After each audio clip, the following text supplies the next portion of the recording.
জিনদের অভ্যাস হচ্ছে ওরা 24 ঘন্টার ভেতরে যে কোনো এক সময় হয় সাপ নাই বিড়াল, এগুলো হওয়াই লাগবে ওদের। এই জন্য রাতের বেলা অনেকে বের হওয়ার পরে কালো বিড়াল যারা দেখেন, সবগুলো কালো বিড়াল না, ওগুলো দুই একটা জিনও আছে। ওগুলো দেখলে আপনি একেবারে সরাসরি যদি দেখেন বলবেন আস্তাগফিরুল্লাহ অথবা লা হাওলা ওয়ালা কুওয়াতা ইল্লা বিল্লাহ। আর একটু বেশি পারলে আয়াতুল কুরসি পড়ে বুকে ফু দিয়ে নেবেন, নয়তো যদি দুষ্টু হয় আপনার একটা ক্ষতি করে দেবে। মুহাদ্দিস সাহেব নামাজ শেষ করার পরে ঘরের ভেতরে তাকিয়ে দেখলেন দুইটা সাপ খেলা করছে। পাশে গিয়ে বললেন, তোমরা যদি জিন হও চলে যাও। কারণ উনি জানে জিনেরা সর্পের রূপ ধারণ করে। একবার, দুইবার, তিনবার বলার পরে ওরা জায়গায় দাঁড়িয়ে আছে। উনি মনে করলেন এটা না সাপ হবে। ঘরের থেকে লাঠি এনে পিটিয়ে মেরে ফেললেন জায়গায়। এই জিনদের বাবা মা তাদের খবর হয়ে গেছে সন্তান কোথায়। অনুসন্ধান করতে করতে এসে মুহাদ্দিস সাহেবের ঘরের ভেতরে পেয়েছে। মুহাদ্দিসকে সহ দুইটা সন্তান মরা নিয়ে গেছে তার নিজেদের দেশে জিনদের। লক্ষ লক্ষ জিনেরা আছে, এটা তাফসিরে হাক্কানিতে পাবেন আপনি। আমি শিক্ষার জন্য বলছি। লক্ষ লক্ষ জিনদের সামনে জিনের পিতা ডাক দিয়ে বললেন, মুহাদ্দিস সাহেব, আপনি আমার দুইটা সন্তানই পিটিয়ে মেরে ফেলেছেন। আমি ইচ্ছা করলে কোরআনের নির্দেশ অনুযায়ী আপনাকেও মেরে ফেলতে পারি। কারণ কেউ যদি কাউকে হত্যা করে তার তিনটা শরত আছে। 1 নম্বরে তাকে মেরে ফেলা লাগবে। 2 নম্বরে ওই লোকটা যদি জরিমানা দিয়ে দিয়ত দিয়ে তার পরিবারস্থ লোকদের কাছে ক্ষমা নিয়ে নেয়, এটার দ্বারাও তার মাফ হবে। আমাদের দেশে মানুষ হত্যা করার জন্য যে ফাঁসির অর্ডার দেওয়া হয়, 30 বছর জেল দেওয়া হয়, এটা কিন্তু কোরআনের নিয়ম না। আমি বহু মানুষকে এই 3টা বছর জেলে থাকা অবস্থায় মার্ডার মামলার আসামি দেখেছি। জিজ্ঞাসা করে, হুজুর, আমি অন্যায়ভাবে হোক আর ন্যায়ভাবে যেভাবে হোক একটা মানুষ মেরে ফেলেছি, আমার যে সরকার 30 বছর জেল দিল এই দেশের আইনে, আমার কি মাফ হয়ে যাবে? না। আপনি যাকে মারলেন এর বিনিময়ে এক কথা হচ্ছে আপনাকে মেরে ফেলা লাগবে। দ্বিতীয় কথা হচ্ছে, যদি মেরে ফেলা না হয়, ওই লোকটার আত্মীয় স্বজন যারা আছে, ছেলে মেয়ে, বাবা মা, স্ত্রী, তাদেরকে আপনার, ওরা যদি বলে 20 লাখ টাকা দেন আপনাকে মাফ করে দেব, আপনি যে ক্ষতি করলেন ওই টাকা দিলে আপনি মাফ পেয়ে যাবেন। 20 বছর 30 বছর আপনারা জেল খাটা লাগবে না। এটা ইসলামের নিয়ম ছিল। এটা কি ছিল? কোরআনে কারীম আয়াত শোনালেন জিনেরা, ইয়া আইয়ুহাল্লাযীনা আমানু কুতিবা আলাইকুমুল কিসাসু ফিল কতলা। ওহে যারা ঈমানের দাবি করো তাদেরকে বলছি, হত্যার বদলে হত্যা এটা আমি আল্লাহ লিখে দিলাম। কি করলাম? আরো জোরে বলেন। আল্লাহ কিন্তু ফারাজা শব্দটা দেননি। আলেম যারা আছেন তাদেরকে বলছি আল্লাহ কতিবা দিয়েছেন। ফরজ শব্দ দিলেও তো অর্থ হয়ে যেত, কাতাবা দিলেন কেন? আমি যদি এখন এখানে সভাপতি যিনি আছেন বলি যে এই জমিটা আপনাকে আমি দিয়ে দিলাম মৌখিক, এর কোনো দাম আছে? কারণ জমিও আমার না, এ দেওয়ার ক্ষমতাও আমার নেই। আর আমি যদি এই জমির মালিক যিনি, তাকে দিয়ে দলিলে সই স্বাক্ষর করে লিখে ওনার হাতে বলে এই যে লিখিত, ওই জিনিসের দাম নেই। আরো আসতে বলেন। আল্লাহ শুধু ফারাজন শব্দ দিলে দিতে পারতেন, না দিয়ে কতিবা দিয়ে এটা জানিয়েছেন যে বিধানটা ছোটখাটো না, গুরুত্বহীন না, এটা কিন্তু লিখে সই স্বাক্ষর করে দলিল করে দিলাম, এর দাম আছে। এদেশে যারা দায়িত্বে আছে আজ 53 বছর, এই আয়াতটা যদি ঠিক এইভাবে বুঝে স্বাধীনতার পরে এদেশের সংসদে আয়াতটা কায়েম করে দিতে পারত, বঙ্গবন্ধু হত্যার বিচার আমরা অনেক আগে পেয়ে যেতাম। সুতরাং সঠিকভাবে যদি বিচার ব্যবস্থায় এই আয়াতটা এখন যারা দায়িত্বে আছে সংসদে কায়েম করতে পারে, আগামীতে কিয়ামতের আগে দেশে আর অন্যায় কোনো মার্ডার হবে না। এই গ্যারান্টি আল্লাহর। আল্লাহর গ্যারান্টি আজ পর্যন্ত মিথ্যা হয়নি, হওয়ার সম্ভাবনা নেই। কথা বলেন না কেন? আপনি একটু মেনে দেখেন না কেন?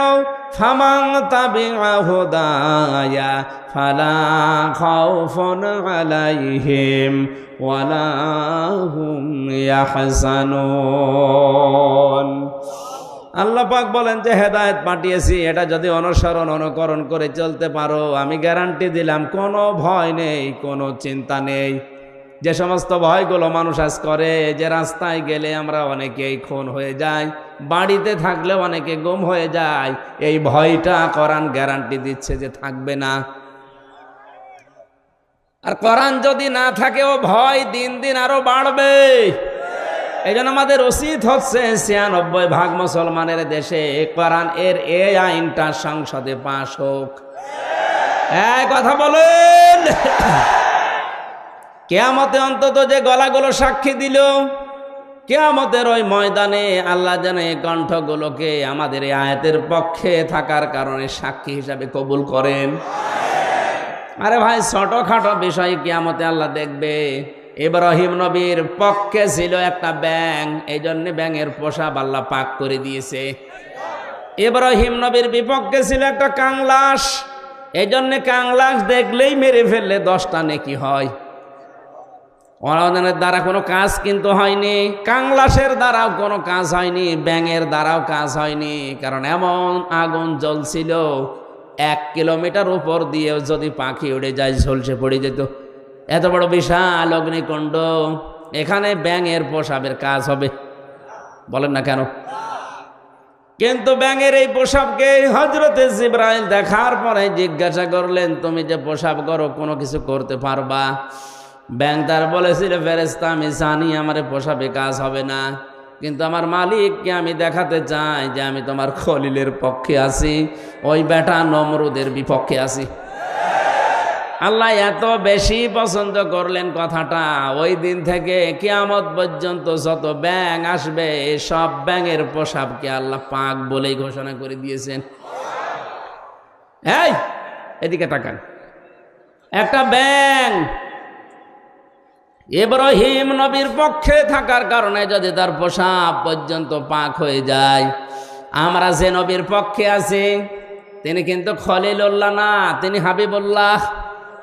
বলেন বলেন, খলিলুল্লাহ আর হাবিবুল্লাহর পার্থক্য কি?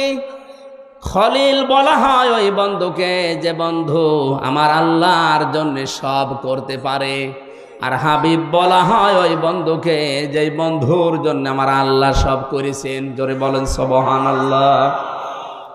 ইব্রাহিম নবীর পক্ষে থাকার কারণে যদি ব্যাঙের পোশাক পাক হয়ে যায়, আমরা মুহাম্মদুর রাসূলুল্লাহ হাবিবুল্লাহর পক্ষে থাকলে আমাদের জীবন পাক হয়ে যাবে।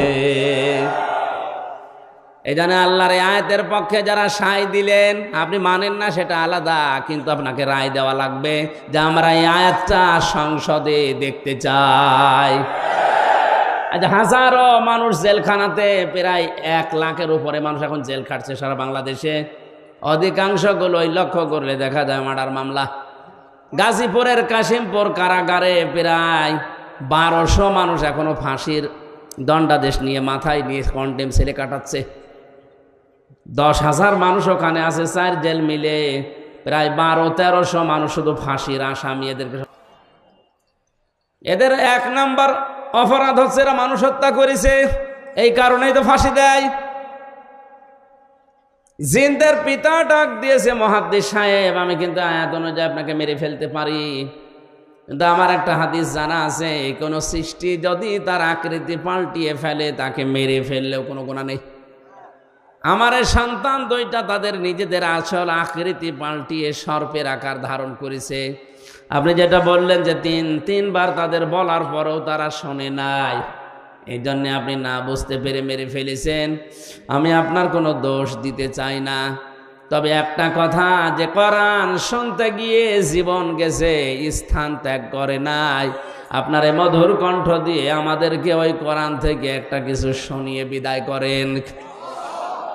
মুহাদ্দিস শাহ ওয়ালিউল্লাহ দেহলভী রহমতুল্লাহ আলাইহি তার মধুর কণ্ঠ দিয়ে কোরআনের সবচাইতে সুন্দর সূরা যেটা সূরা রহমান তেলাওয়াত করে শোনালেন, আর রহমানু আল্লামাল কোরআন খলাকাল ইনসানা আল্লামাহুল বায়ান।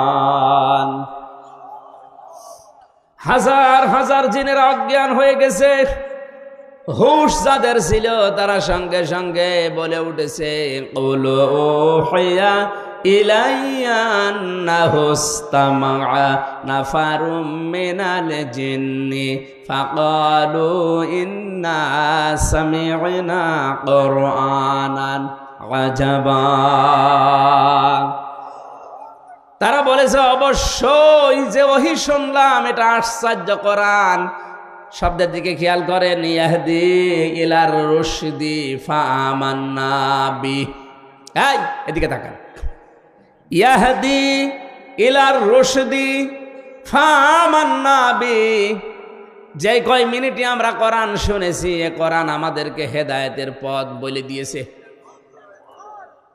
আপনি মনে হয় বুঝতে পারেননি, জেনেরা কোরআন শুনেছিল কয়দিন?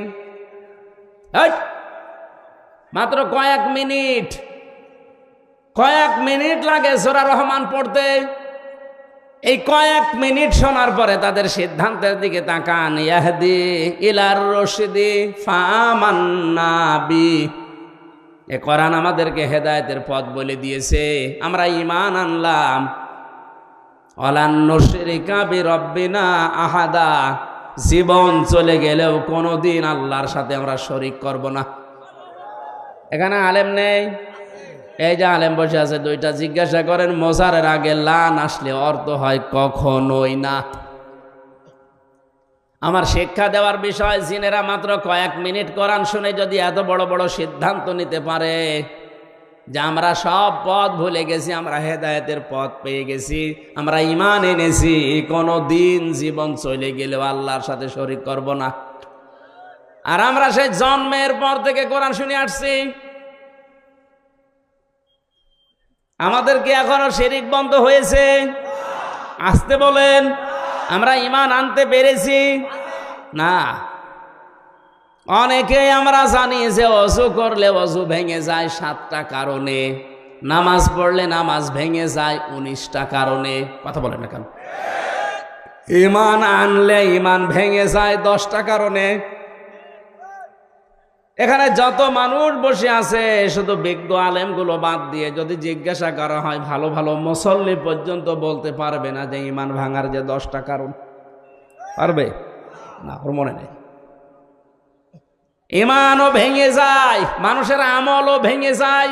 এখন যদি বলেন আমলের আবার হাত পা আছে নাকি ভেঙে যায়? হ্যাঁ, আমল ভাঙে। আমল কিভাবে ভাঙে আমি বলবো। এই এলাকায় যদি কারো আমল ওরকম থাকে, ভেঙে গেলে আমার কিছু করার নেই। আল্লাযীনা কাফারু ওয়া সাদ্দু আন সাবিলিল্লাহি আযাল্লা আমালাহুম। সূরা মুহাম্মাদের প্রথম আয়াতে আল্লাহ জানিয়েছেন, যারা কুফরি করে আর যারা আল্লাহর পথে বাধা সৃষ্টি করে, আযাল্লা ইউদিল্লু বাবে ইফআল, বাংলা অর্থ দাঁড়িয়েছে আমলের বহুবচন আমাল। কোন মানুষ যদি কুফরি করে আর আল্লাহর পথে বাধা সৃষ্টি করে, সে যেভাবে হোক ওর জীবনের পেছনের আমল আল্লাহ সব নষ্ট করে দিয়েছে, ভেঙে ফেলেছে। এ কোরআন শুনতে আসবে মানুষ আল্লাহর পথে না শয়তানের পথে? আরো জোরে বলেন।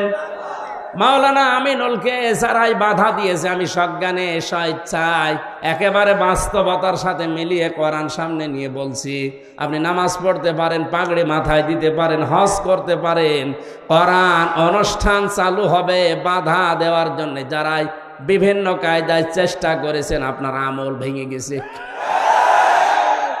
কোন হুজুর নিয়ে আসবেন? এবার নিয়ে আসেন। যদি মনে করেন না বানিয়ে বলছি, সূরা হুজুরাতের 2 নম্বর আয়াতের ব্যাখ্যা আছে। বিশ্ব নবীর উপরে যদি কেউ কথা বলে তাহলে তার আমল আল্লাহ নষ্ট করে দেয়, অথচ লোকটা জানেও না যে আমার আমল নষ্ট হয়ে গেল কি করে। লা তারফাউ আসওয়াতাকুম ফাওকা সাওতিন নাবিয়্যি ওয়া লা তাজহারু লাহু বিল কওলি কাজহারি বা'দিকুম লিবা'দিন আন তাহবাতা আমালুকুম ওয়া আনতুম লা তাশউরুন। কোন ইমানদার যদি নবীর উপরে কণ্ঠ দিয়ে উচ্চ আওয়াজে কথা বলে